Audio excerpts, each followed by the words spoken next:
Brought to you by Agilus Diagnostics.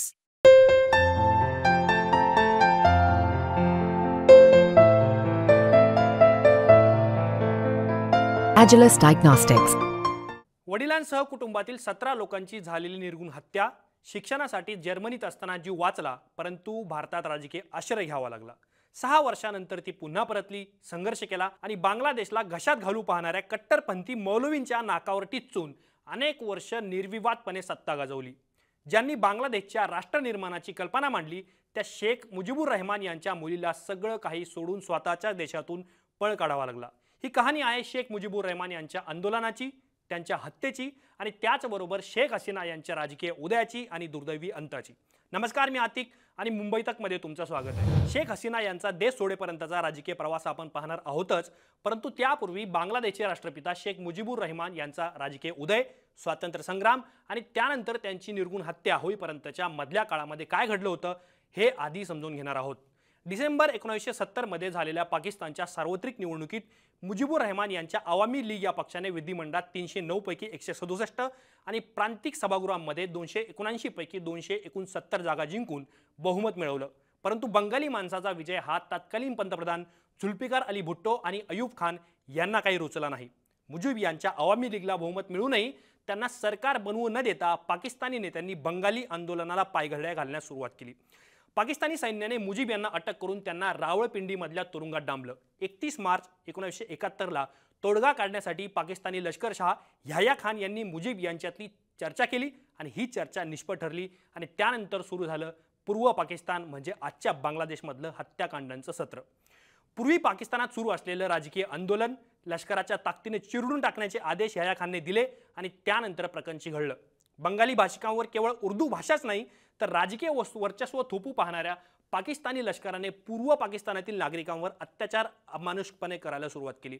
हे सगळं सुरू असताना रावळपिंडीत तत्कालीन मावळते पंतप्रधान जुल्फिकार अली भुट्टोंनी मुजीब यांची भेट घेतली। ते तिथे भेटायला आले आणि म्हणाले, लष्कर तुम्हाला मारून टाकणार होतं परंतु माझ्या प्रयत्नांमुळे तुम्ही वाचलात, आता आपण सगळ्या गोष्टींवर एकमत करायला हवं असं म्हणत भुट्टोंनी मुजीबांना समझोत्यासाठी गळ घालण्याचा प्रयत्न केला।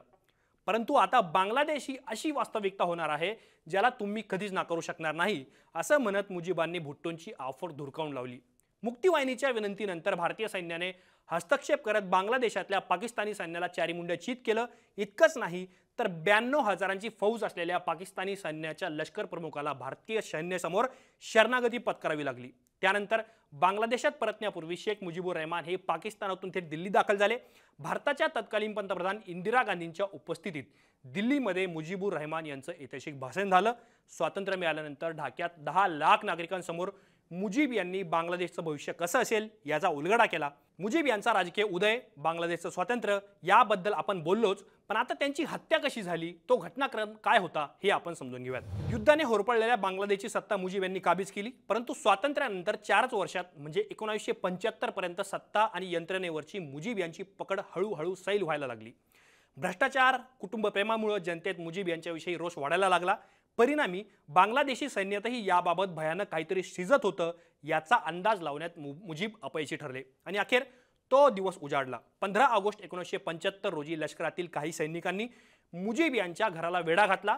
दैनंदिन कामानिमित्त बाहेर जायचं असल्याने मुजीब यांनी घरातील पायऱ्यावरून खाली उतरायला सुरुवात केली आणि त्याच वेळेस बंडखोर सैनिकांनी त्यांच्यावरती अंधाधुंद फायरिंग केली। गोळ्या लागल्याने मुजीब पायऱ्यावरून खाली कोसळले आणि समोरून आलेल्या दुसऱ्या एका सैनिकाने मुजीब यांच्यावरती संपूर्ण रायफल खाली केली। त्यानंतर पत्नी, मुलगा, दोन्ही सुना आणि घरात सगळ्यात लाडका असलेल्या 10 वर्षांच्या रसेल मुजीबलाही बंडखोरांनी गोळ्या घालून ठार मारलं। मुजीब यांच्या घरातल्या 17 लोकांची हत्या झाली। 2 सदस्य मात्र वाचले। ते कोण होते? मुजीब यांच्या 2 मुली, जर्मनीत शिकत असलेली शेख रेहाना आणि आता सत्तेतून पायउतार झालेल्या शेख हसीना। हल्लेखोर बंडखोरांनी मृत मुजीबसह त्याच्या कुटुंबियांचे मृतदेह फरफटत घराबाहेर आणले आणि एका उघड्या ट्रकमध्ये घेऊन गेले। तत्कालीन लष्कर प्रमुख जियाउर रहमान यांनीच मुजीब यांची हत्या घडवून आणल्याचा आरोप पुढील अनेक वर्ष करण्यात आला। पित्यासह कुटुंबियांची हत्या झाल्याचं कळाल्यानंतरही पुढील अनेक वर्ष शेख हसीना यांना आपल्या देशात येता आलं नव्हतं। पित्याच्या हत्येनंतर शेख हसीना यांना इंदिरा गांधींनी राजकीय आश्रय दिला। 6 वर्ष भारतात राहिल्यानंतर हसीना बांगलादेशमध्ये परतल्या आणि त्यांनी अवामी लीगची सूत्र हाती घेत वडिलांच्या राजकीय वारस पुढे नेण्याचा निर्धार केला। 1996 मध्ये पहिल्यांदा पंतप्रधान पद मिळवल्यानंतर 2008, 2014, 2018 आणि 2024 मधील निवडणुका जिंकून हसीनांनी बांगलादेशवर एक हाती वर्चस्व असल्याचं सिद्ध केलं. आता सगळं काही व्यवस्थित सुरळीत सुरू असताना हसीना अडचणीत आल्या कुठे, हातात आलेला डाव हसीनांच्या हातातून कसा निसटला, प्रकरण कुठे चिघळलं, तर बांगलादेशमध्ये 2018 पासून सरकारी नोकऱ्यांमधील शहीदांच्या कोट्यावरून विद्यार्थ्यांमध्ये रोष वाढत होता. परंतु या गोष्टीकडे कानाडोळा करणं हसीनांना महागात पडलं.